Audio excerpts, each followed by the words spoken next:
Alright guys, I'm back. I'm back in the building. Sorry, I have to close the door. Now here's the remaining questions I have. They're first sets from the MD Radicals. Here are some questions. Is it?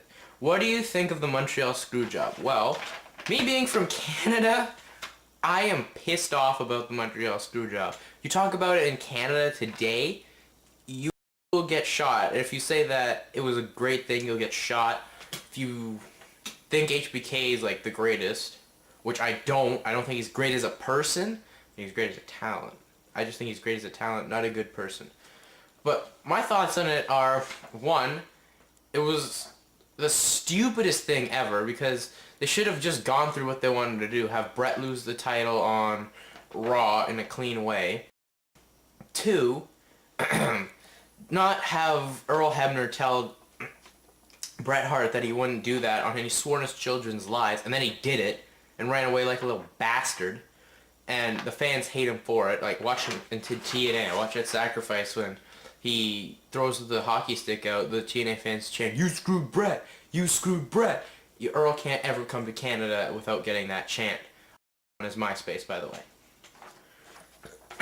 And I also think it was a bad way to just create a character in Mr. McMahon by doing that to Bret Hart, who was one of the most loyal wrestlers ever for the WWF. That's just my thoughts on it. Which TNA superstars do you think will go to WWE? The TNA superstars I think will go to WWE are the James Gang. Or VKM. They said they wanted to go back to WWE. So, yeah. And it's not even a big loss for TNA. They can get some tag teams. Although TNA just did the stupidest thing ever by cutting ties with ROH.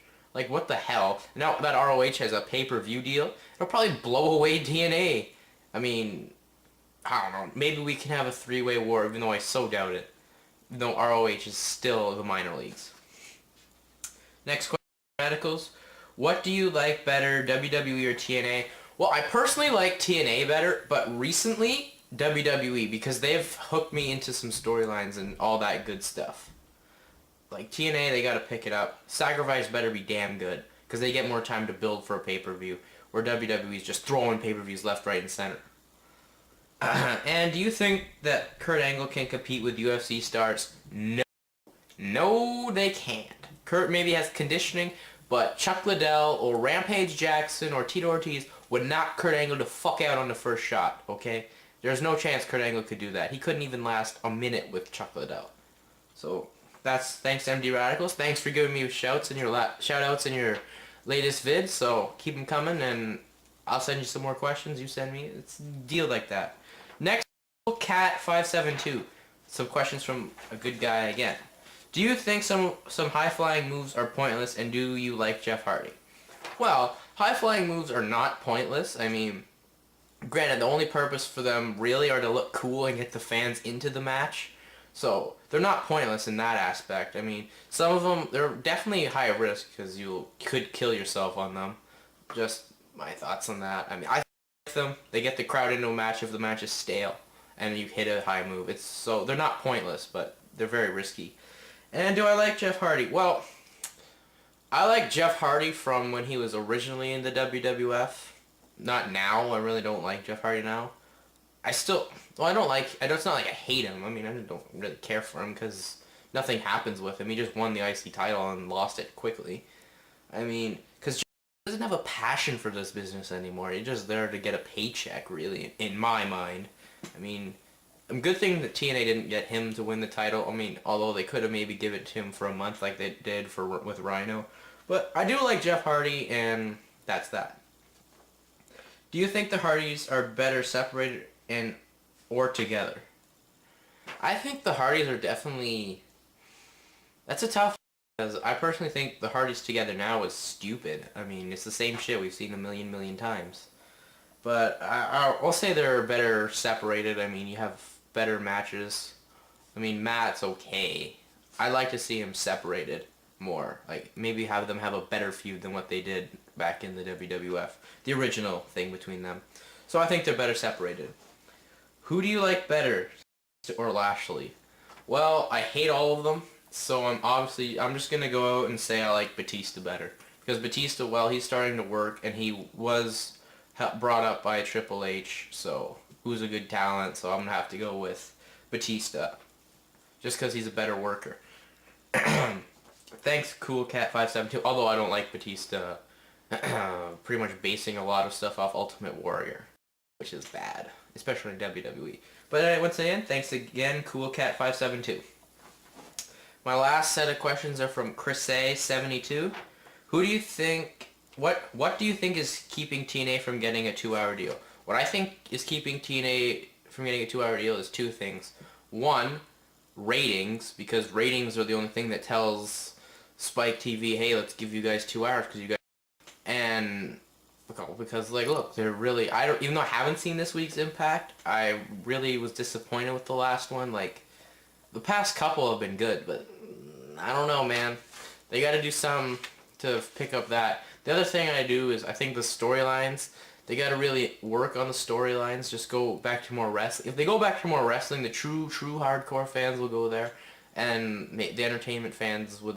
They got to get a good balance there, if that's possible. I mean, I'm not saying TNA can't. I think they can, but that's all I think is keeping them from there.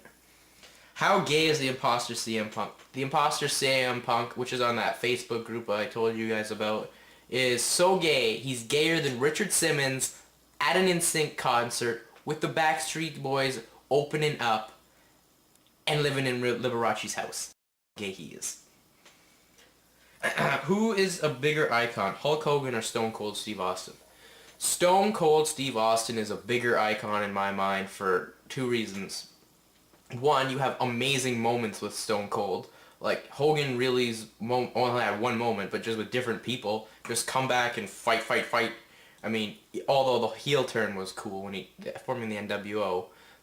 Stone Cold, you have thousands and thousands of memories. Like when he poured the concrete in McMahon's car, when he won his first Royal Rumble, when he beat The Rock like thousand times. Come on, like too many to remember. And number two, he's not an asshole. Stone Cold Steve Austin's a genuine good guy. I mean, I wish I had met him last week in Toronto, but whatever. Stone Cold's a great guy. I mean, he apparently has a lifetime contract, but he's done with wrestling for sure. And my last question is best PPV of the 90s. The best PPV of the 90s is Bash at the Beach 1996. Only because of Hogan turning heel for the first time since 1983. And that tore the roof off the whatever arena it was in West Palm Beach. I think it was West Palm Beach, whatever. Correct me if I'm wrong, fans. But that was awesome. The fans like got hardcore, as Mean Gene says in the Monday Night Wars DVD.